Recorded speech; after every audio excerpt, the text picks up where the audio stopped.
II, the war that was not supposed to happen, but it did.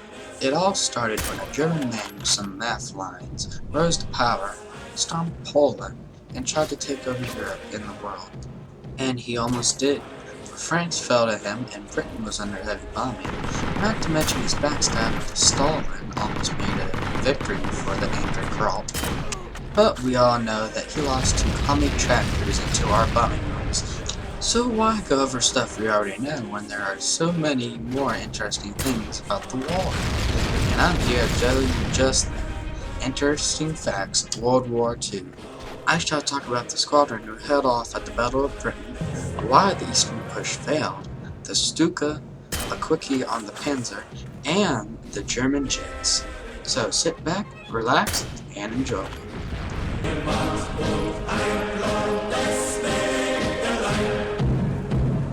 1940, in the beginning of July, Hitler had begun a bombing plan on Britain to force them into a peace treaty of sorts. Heinkel 111s and Bf 109s flew over Britain, pounding them into the ground. The citizens had to take refuge in the metro tunnels, trying to wait out the bombing. But this shall not do, and the Royal Air Force was sent in early Spitfires and Hurricanes to take out the threat, and they were effective.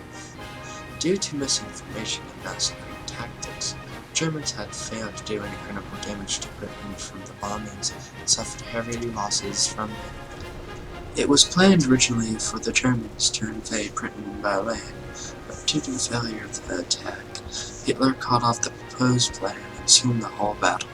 How could such a small country as Britain, compared to the huge Luftwaffe, repel such an attack?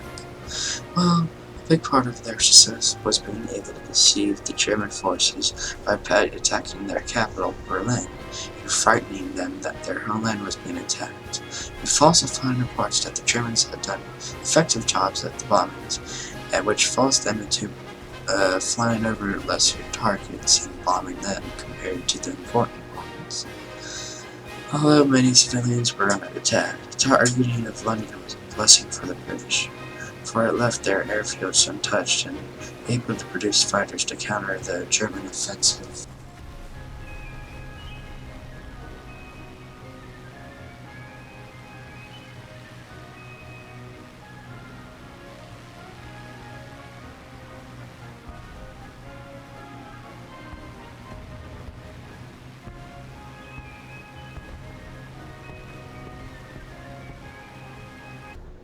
The Soviets, where vodka and communism mixed together as well as honey and bees. But there would have been no more communism, for it would have been replaced by fascism. The Russians were heavily outraged and were losing more land than the British to the Americans in the Revolutionary War. But how did this turn around for them? One simple answer: winter. Never attack Russia in the winter. The panzer divisions of Hitler were frozen due to the unusual cold climate of Russia, and in the spring, all that snow created mud, which slowed down the army to a bare minimum crew. During this, the Russians were able to advance in tactics and made a table-turning fight that would keep them all the way to Berlin. The Germans had many types of warfare, and one of these was mental, applied onto one of their famous diving bombers, the Ju-87, was the Jericho's trumpet, and this little fella made a scary noise, kind of like this.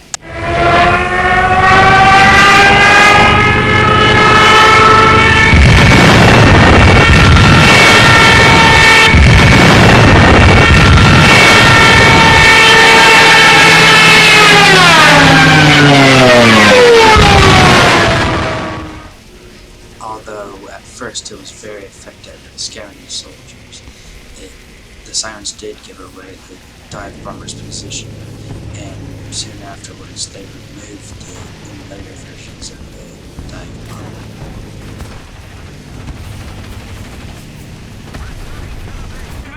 Although the Tiger tank was one of the most iconic and efficient tanks in history, it was not the one that had the force behind it, such as the Panzer III, Panzer IV, and the Panzer 38T took this title with a total of 35,000 total tanks.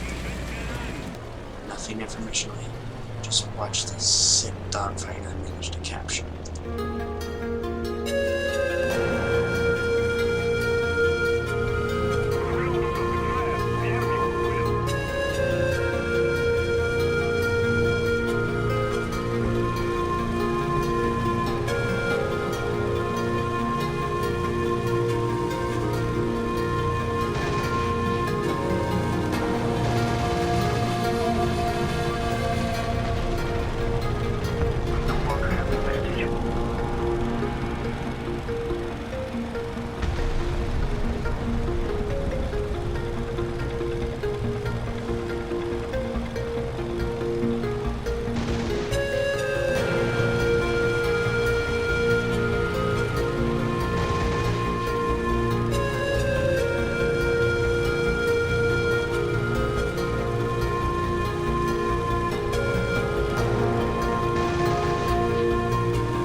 They say there's nothing quite like German engineering, and this was true for the world's first operational jet aircraft.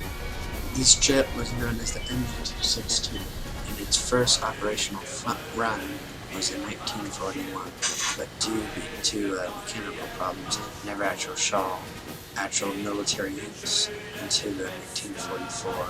But when it did, it had some pretty devastating effects. It consisted of two Incrusimo jet engines, 4 Mark 108 30mm cannons, and a whole lot of devastation. The Luftwaffe used this as a last-ditch effort to possibly turn around the war and attack the bombing runs of the U.S. onto their bases, and it was against the B-17s and B-51s, and for the most part, it was a great fighter and took down a good number of bombers. But like every plane and everything in life, it had its downsides, and its downsides were its production quality, because the bombers would destroy their resource factories, would have produced very poor quality materials, and also the sabotage by prisoners of war in camps that produced these vehicles.